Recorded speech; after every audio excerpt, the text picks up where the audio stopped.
Boa tarde a todos. Olá, Bem-vindo mais uma vez à live da Kinetec. Temos novamente conosco o convidado Guilherme Brot. Olá, pessoal, tudo bem? Sejam bem-vindos. Christian, obrigado de novo pelo convite. Obrigado tu, Guilherme. E então, que o pessoal está entrando, só relembrando que as lives são gravadas e depois publicaremos ela no canal YouTube, nos podcasts. Então, por quem quer acompanhar as lives e não consegue acompanhar durante o streaming, durante a direta, pode depois ver tanto no canal YouTube ou escutar no podcast. Semana passada tivemos um problema de áudio da live passada, estamos tentando resolver. Então, provavelmente informaremos se a gente vai conseguir resolver e publicar de novo. Hoje testamos tudo, parece que tudo certo, né, Guilherme? Sim. Ok. Então, vamos começar sobre uma temática que dá continuidade às lives que a gente fez no último período, né? A gente começou falando de marcha e parâmetros espaço-temporais, corrida e parâmetros espaço-temporais. Semana passada tivemos uma live sobre cinemática e marcha. Hoje abordaremos a questão da cinemática na corrida. E aí o Guilherme trouxe aqui um artigo bem interessante, né, Guilherme? Isso mesmo. Então, continuando, né, a nossa evolução nos conteúdos desenvolvidos, hoje nós falaremos, então, prosseguindo dentro do núcleo da cinemática, falaremos da cinemática da corrida hoje, né? Então a gente trouxe um artigo direcionado todo para a cinemática da corrida. Ótimo. E então, o artigo tem este nome, vamos ver o meu inglês: Effects of Fatigue on Kinematics and Kinetics During Overground Running, a Systematic Review. Então, o estudo que a gente está vendo hoje, ele é uma revisão sistemática que tenta encontrar todos os aspectos relacionados tanto à cinemática, e tem alguns cinéticos também, mas hoje a gente vai se deter à cinemática, relacionados especificamente à dor femoropatelar e as intervenções que podem ser favoráveis para essa lesão, né? Reduzir ou minimizar... Exatamente, os sintomas e os déficits que os indivíduos que apresentam esse tipo de patologia têm. E que são os autores, Guilherme? Então, os autores desse artigo aqui são autores ingleses, né, do Hospital do Health Trust, Hospital Barts Health Trust, de Londres, em colaboração com a Universidade Queen Mary. O autor principal tem uma série de autores ali, é o Bradley Neal. É um estudo de 2015, então um estudo relativamente recente. Certo. E além de revisão sistemática, ele é também uma meta-análise, que nós chamamos, que é quando nós agrupamos os dados de vários estudos para chegar num resultado principal sobre aquela variável e, ao mesmo tempo, medir o grau de evidência daquela variável sobre aquele aspecto que a gente está estudando. Ok, então ela está muito direcionada à questão de dores da patela, né? Exatamente, dor femoropatelar. Ok, e aí eles investigaram, eu vi aqui, né, Guilherme, um monte de artigos, né? Isso mesmo.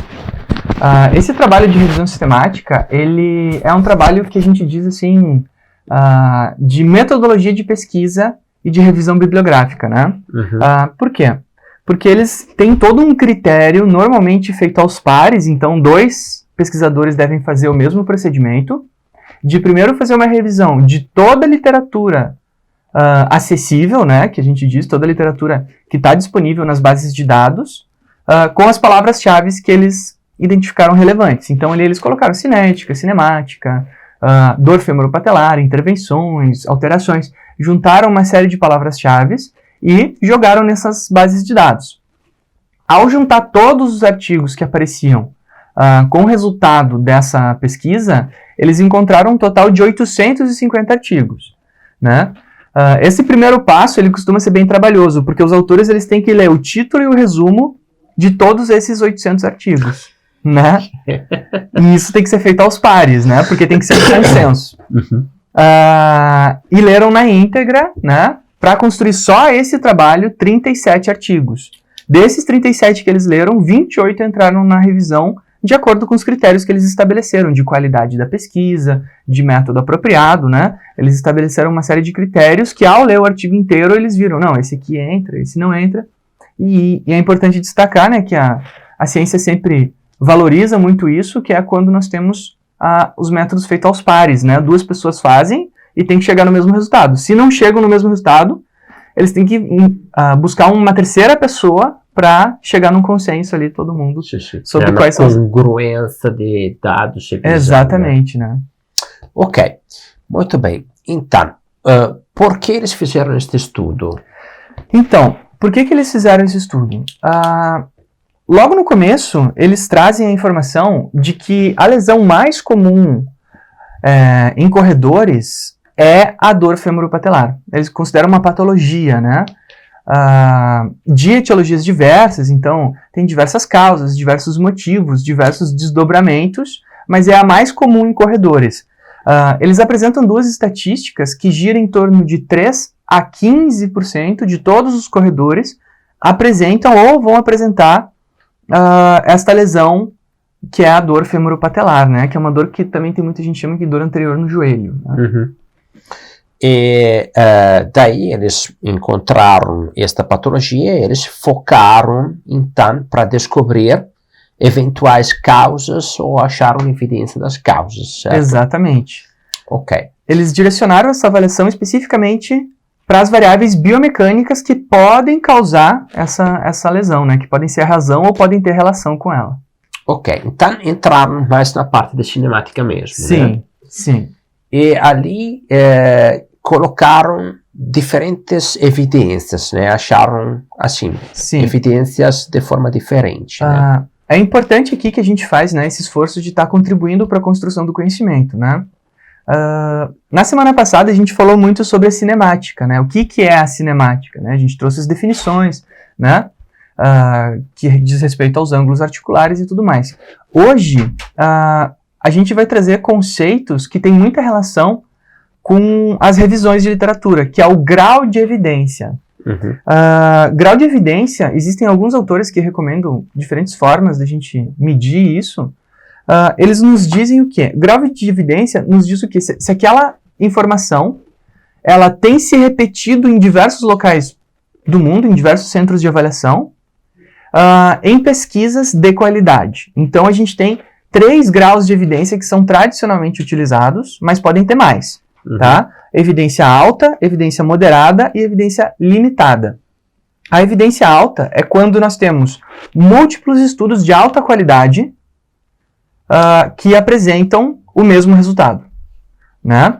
E uma coisa importante destacar é que devem ser estudos randomizados e controlados, ou seja, os indivíduos que estão presentes naquele estudo, eles têm que fazer parte do estudo a partir de um processo de randomização, independente de participação em grupos ou não, e controlados, ou seja, nós sempre temos que ter um grupo controle que não vai nem passar pelas intervenções e que não tem nenhuma das patologias que aqueles indivíduos estão sendo medidos, né? Estão sendo explorados ali para ser investigado. Então, são critérios bem elevados.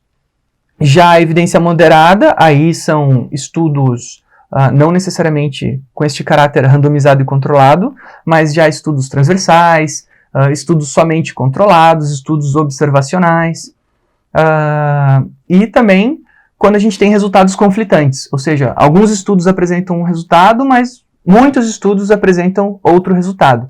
Então, essa questão do conflito de informações, ela também é muito interessante, né, porque diz que a gente ainda tem que explorar aquela informação. Então, isso se chama evidência moderada.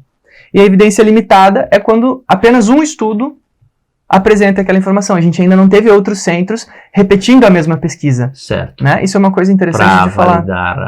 Para validar a informação, né? Que a ciência ela é feita de repetição também. Se tu encontra uma coisa, eu também devo encontrar ela testando aquela mesma hipótese. Certo. Né? Sim. Ok, então aqui eles chegaram a juntar um grupo de estudos, alguns com evidência alta, outros com evidência moderada e outros com evidência limitada. Isso mesmo. Né? E aí eles entraram agora nos detalhes cinemáticos, né, de que estas evidências estão trazendo. Isso mesmo. Tá?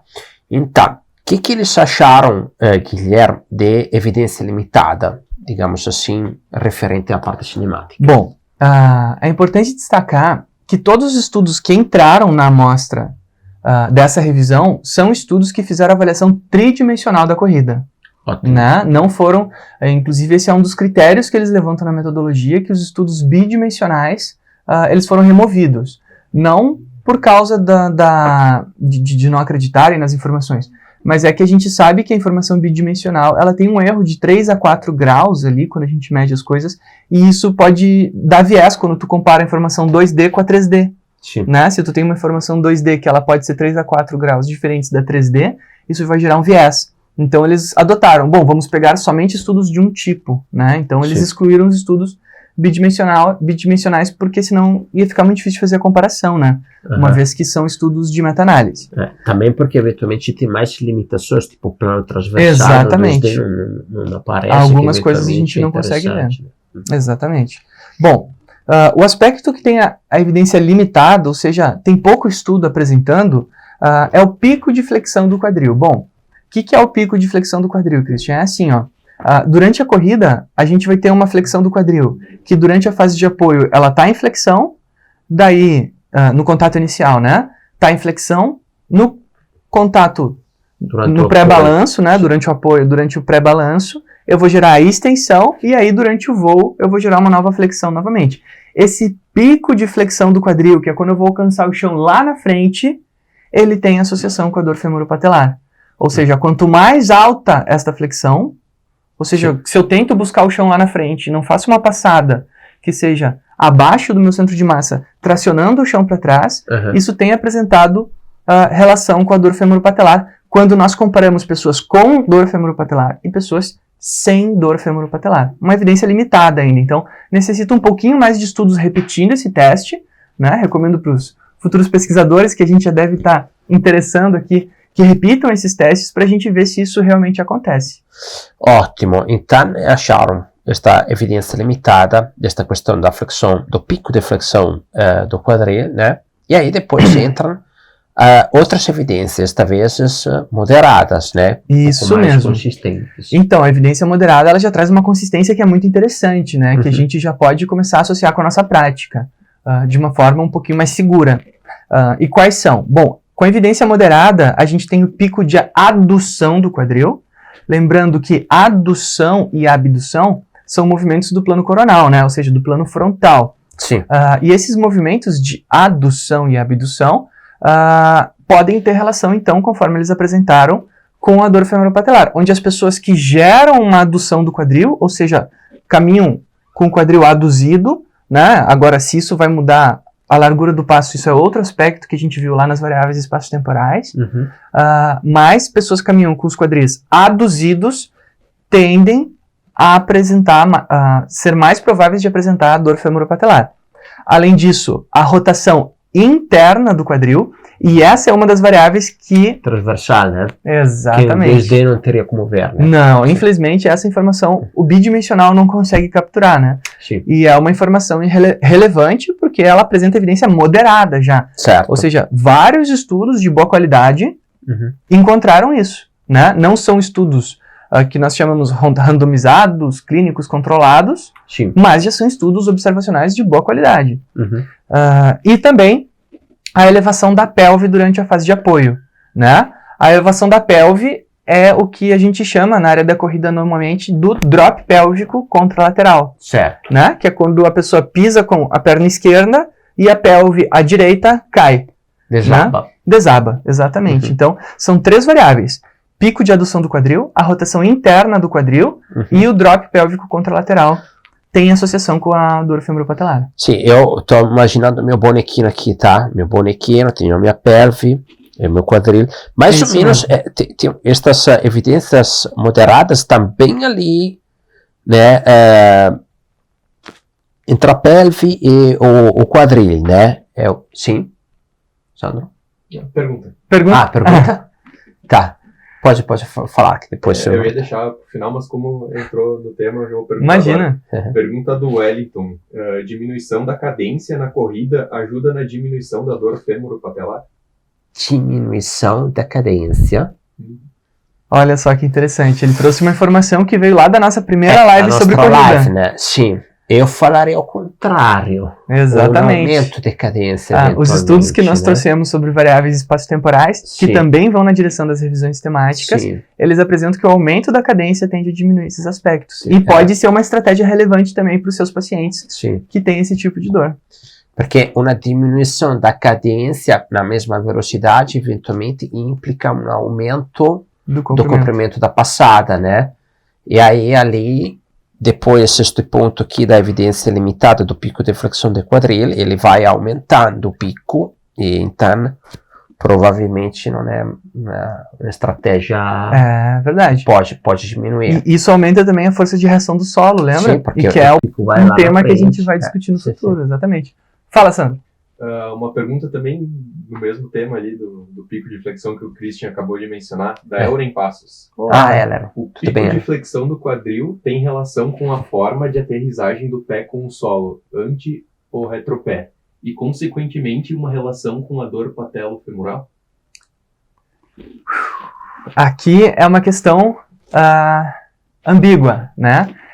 Será que as pessoas que caminham com quadril, que correm, né, com quadril em maior flexão, são aquelas que apresentam um determinado padrão de passada, né? Aqui é uma questão que a gente necessita estudar essa associação, né? Porque existem muitas pessoas que caminham em retropé e tem uma passada muito próxima do quadril, né? Ela está dizendo que o antepé normalmente ele tem essa associação com a diminuição da flexão do quadril. Muitos pesquisadores trazem essa informação, mas é sempre bom a gente medir antes. A gente evita um pouco criar essa associação direta com o padrão de pisada em ante ou retropé, ou médio-pé, né, enfim. Mas esse estudo não aborda isso, Euren. Muito interessante a tua pergunta. Quando eu era militar, que a gente marchava, era usar o calcanhar o mais possível, Bater o calcanhar. Mas era com passada muito larga, né?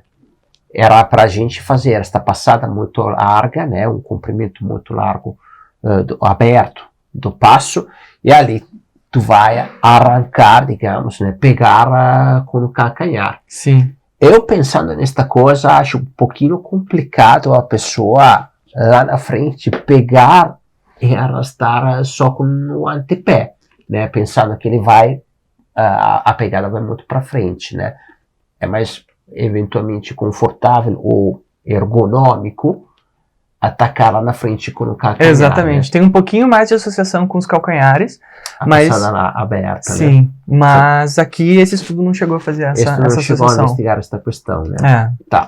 O padrão de pisada, né, em antepé e retropé não foi uma das variáveis de interesse dos pesquisadores. Mas obrigado pela pergunta, Eren. Eu estava pensando agora, né, Guilherme, a questão que esta parte da evidência moderadas, né, está apresentando muito a questão do quadril, né, a questão da adução do quadril, de rotação interna e de drop pélvico, né. Aí eu estou pensando meu bonequinho ali, pensando ao mecanismo do fêmur, do segmento fêmur, respeito ao segmento né, que a gente tem ali. E faz bastante sentido que se eventualmente ele aduz um pouquinho, roda internamente, depois vai criar também um drop contralateral diferente que pode, né? Então podem ser os trás associados também. Sim, essa é uma questão interessante, né? A presença de uma dessas variáveis, ela não determina que a pessoa vai ter uma lesão. Sim. Mas elas são variáveis determinantes de lesão, uma vez que quando uma pessoa apresenta muitas delas associadas, a gente vai tendo mais red flags, né? Mais bandeiras vermelhas apontando para uma tendência de desenvolver esse tipo de patologia. Certo. Então isso faz todo sentido, sim. Ok, então, só para resumir de novo as evidências moderadas, né, Guilherme, qual é que eles encontraram? Então, para evidência moderada é o pico de adução do quadril, o pico de rotação interna do quadril e a elevação da pelve, que na área da corrida a gente chama do drop pélvico contralateral. Uhum. Ok. E aí eles trazem depois também evidências altas, evidências mais fortes. O que encontraram? Então, destacando, né, o que é a evidência alta é justamente quando nós temos muitos estudos de ótima qualidade apresentando a mesma informação. Então, olha só que interessante. A gente tem evidências limitadas e moderadas apontando para questões no quadril, mas a nossa evidência mais alta está no pé, né, para a dor no joelho. Então, a evidência mais alta que nós temos é o pico de eversão do tornozelo durante a corrida. Certo. Então, esse ângulo normalmente é medido com modelos tridimensionais de pé, né? Então, são modelos que os sistemas têm disponível para esse tipo de medição. Inclusive, o sistema da BTS tem um foot model muito específico, né? Para a gente ter esses ângulos. E o pico de eversão do tornozelo tem associação muito forte com a questão da dor femoropatelar. Ok. Então, só para eu ter uma ideia de novo no nosso bonequinho ali, né? Ele vai ter uma eversão excessiva e ela pode ajudar também a ter esta rotação interna. Pode contribuir, sim. Com uma adução, é um drop contralateral, né? Sim, o pé pode favorecer que os outros desvios apareçam. Não é a descrição do valgo dinâmico, mais ou menos? É mais ou menos a descrição do valgo dinâmico, exatamente. Ok. Perfeito. Exatamente. Explica para o pessoal como é o valgo dinâmico. Então, o valgo dinâmico, ele é uma expressão que surgiu para tentar explicar uma série de movimentos simultâneos que acontecem. Sim. Que são exatamente esses, né? A aproximação do joelho em relação à linha média do corpo, devido à rotação interna do quadril, drop da pelve, adução do quadril e reversão do tornozelo. Todos esses movimentos simultaneamente fazem o joelho se aproximar à linha média do corpo enquanto eu estou me movimentando. É importante destacar que o valgo dinâmico, ele não necessariamente tem associação com questões estruturais, né? O valgo de joelho postural, né? Não tem associação. Os estudos têm apresentado, inclusive, que muitas pessoas têm valgo dinâmico sem ter nenhum tipo de alteração estática. Sim, né? Sem vagismo postural. Exatamente. Sim. Então, o valgo dinâmico é justamente isso, é uma tendência dessa medialização devido a movimentos terciários, né, de tornozelo e de quadril. Uhum. Ótimo, ótimo. E aí, o que eles colocaram na mais? Ok, encontraram essas evidências, mas... Isso aí. Acho que uma coisa importante, inclusive que eu estou trazendo aqui, tá? É que, apesar destas variáveis terem uma evidência forte, né, outras variáveis não tiveram evidência. A aceleração do movimento de eversão, o tempo de contato, o tempo de voo, várias variáveis eles investigaram aqui também e eles não encontraram relação, né? Mas daí eles fizeram um segundo esforço, que foi o quê?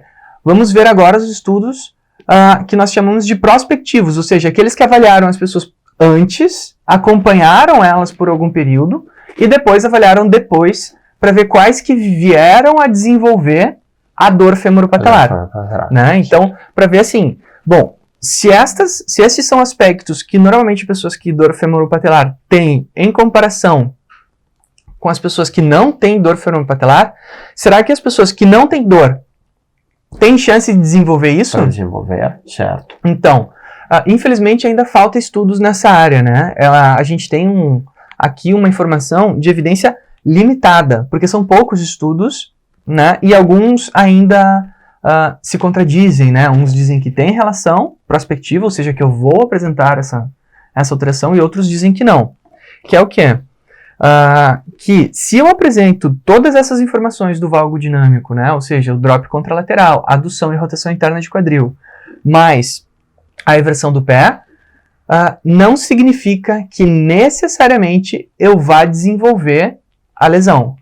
Então, uma coisa que é importante para se destacar aqui é que sim, esses aspectos aumentam as chances, mas eu não vou sair alterando, né, abruptamente a postura dos meus atletas porque eles apresentam esses padrões. Uma vez que nós temos muitos atletas que às vezes têm esses padrões e não tem nenhuma lesão, nenhuma dor, nenhum sintoma. Okay. Né? Então, a gente tem que olhar eles, acompanhar esses aspectos, mas a gente tem que saber que eles não são assim, um aspecto vai determinar o destino daquele atleta, né? Entendi. E uma coisa, Guilherme, eles estavam falando no começo lá, né? Effect of fatigue, né? Ou seja, era também a questão da fadiga que eles investigaram um pouquinho, né? Isso mesmo. E nestas variáveis aqui, a fadiga, o que eles descobriram? Essa é uma informação interessante também. Por quê?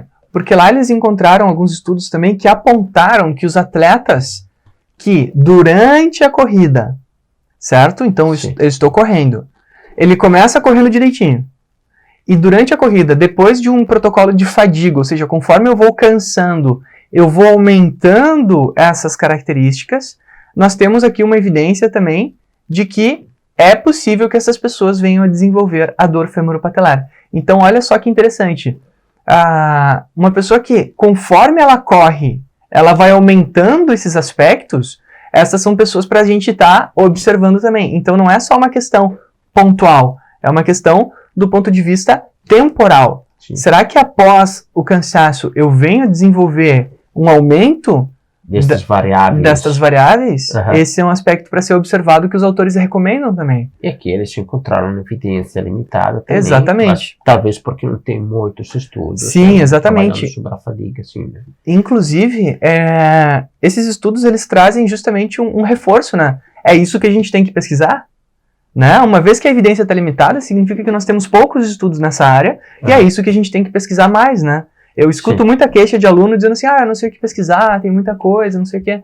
Mas, gente, esses são os aspectos que a gente tem que ir atrás e investigar para ver se são realmente aquilo que vai influenciar a vida do atleta. Ok, Guilherme, então eles acharam todas estas questões, deram uma série de variáveis a conferir para a questão femoropatelar, salientaram aspectos que eventualmente a fadiga pode aumentar estas variáveis aqui para depois criar um desenvolvimento da patologia. E que mais eles trazeram para nós? Como é que podemos aplicar este conhecimento agora?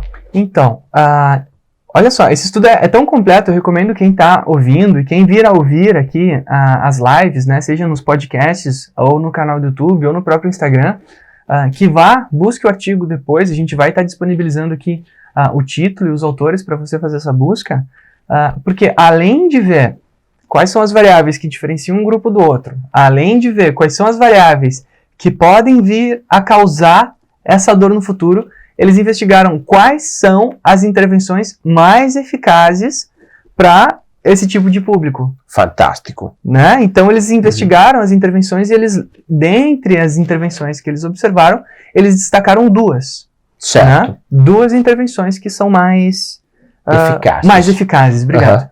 Que é o próprio fortalecimento muscular.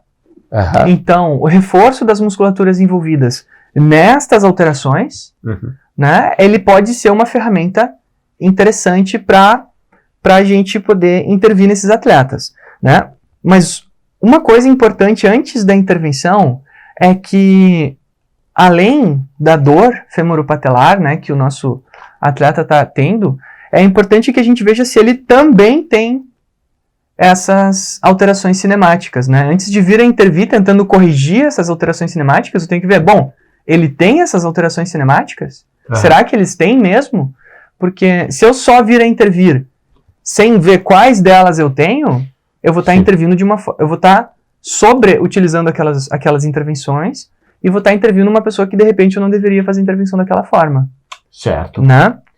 Então, e a outra que trazeram, esta achei muito interessante, né? É o retreinamento de corrida. Né? O que é o retreinamento de corrida? Eles apresentaram aqui que o treinamento com espelhos, ou seja, colocando um espelho à frente da esteira, para a correção destas variáveis cinemáticas, tem se mostrado muito eficaz, tanto para mudar o padrão cinemático de corrida, quanto para diminuir a dor, quanto para melhorar testes funcionais, como, por exemplo, os testes de salto, que é um dos que eles apresentam aqui, e os de apoio e aterrissagem em apoio unipodal, né, que são testes que a gente recomenda, inclusive, nos cursos de salto. Sim. No nosso curso de salto, damos ali uma série de dicas para avaliar e executar esses tipos de testes, né? Então, eles recomendam um feedback no espelho, tá? e justamente treinar também gestos funcionais de saltos, etc. Exatamente, porque a própria prática dos testes Sim. é uma forma de se corrigir os déficits, né? Uhum. Então, se eu uso o salto como uma forma de avaliar o meu atleta para encontrar o déficit, eu posso usar o próprio salto para treinar aquele déficit e diminuir ele no meu atleta. Sim. Por que, Guilherme, a gente deveria usar os saltos também para corredores? Então, isso é um aspecto bastante interessante.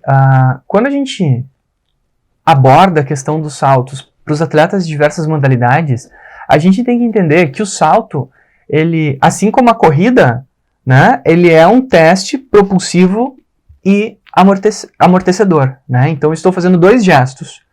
A gente tem vários tipos de salto que a gente já discutiu aqui algumas vezes, recomendo buscar as lives anteriores, mas independente do teste que eu estou fazendo, eu vou estar sempre buscando alguma qualidade física sob uma situação de desafio superior à situação de corrida. Uhum. Então, por exemplo, esses valgos dinâmicos aqui, a adução do quadril, a rotação interna, na corrida, às vezes a gente não apresenta. Mas quando eu faço a situação de estresse, que é o salto, às vezes esses aspectos ficam mais evidentes. E isso me poupa, inclusive, às vezes, de ter que realizar um protocolo de fadiga para testar o meu atleta correndo. Por quê? Porque o salto, como ele é de um desafio maior, eu necessito de melhores qualidades físicas para poder realizar aquela tarefa. Certo. E aí é uma ferramenta que me gera um atalho e me dá novas informações sobre a qualidade física do meu atleta. Uhum.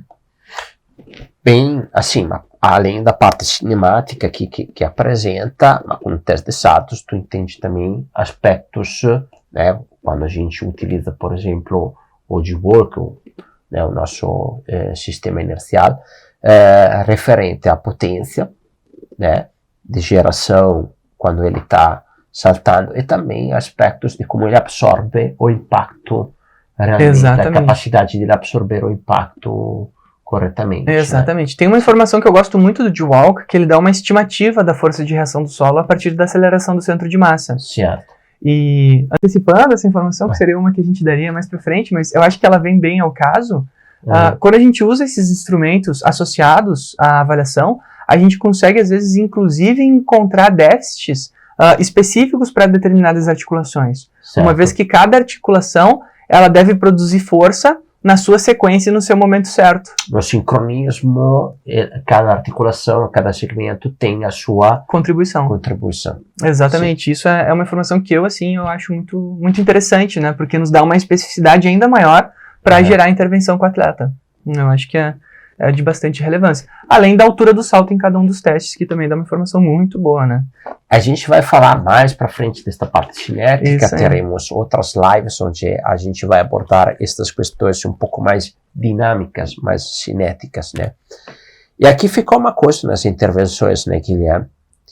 Que eles colocaram na parte ali final, né?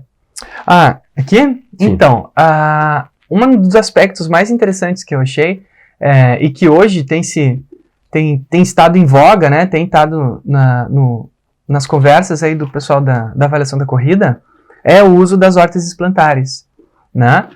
Eles encontraram que a órtese plantar, ela diminui justamente o fator com maior grau de evidência para relação com a dor femoropatelar, que é a eversão do tornozelo, né? É importante destacar que a órtese plantar ela não deve ser genérica, né? Ou seja, dá uma órtese para essa pessoa aqui. Não, na farmácia compra. E compra aquela palmilha, né? Que o pessoal fala, né? Não, ela tem que ser feita especificamente para as pessoas que apresentam a aversão do tornozelo durante a corrida. Certo. E isso tem se apresentado de forma eficaz para diminuir a dor femoropatelar, né? Inclusive com um bom grau de evidência que a literatura tem apresentado justamente por estar afetando esse parâmetro da eversão do tornozelo.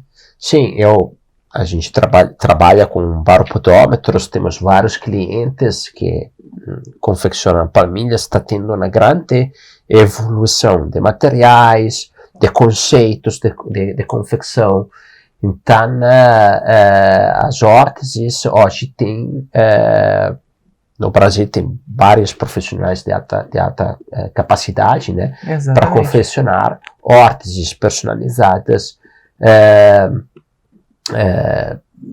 de ótima qualidade, né, feitas para um profissional que saiba também avaliar, né. Isto é importante. A avaliação junto à técnica de confeccionamento pode dar um resultado de órtese muito importante.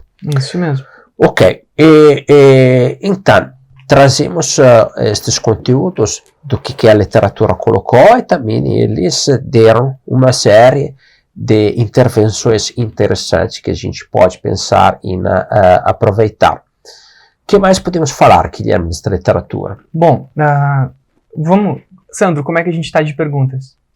Temos uma pergunta e um comentário. Bom, então antes do fechamento, vamos trazer as perguntas e os comentários e aí a gente encerra. Pergunta do Thales. O aumento da cadência pode implicar numa pisada mais próxima à trajetória do centro de massa? Perfeito, exatamente isso que se espera quando a gente aumenta a cadência. Sim, justamente tenho que conferir eventualmente no plano sagitário se está acontecendo ou menos esta questão, né? Esse é um dos efeitos que se espera ao realizar o aumento da cadência. Uhum. E temos um comentário do Wellington.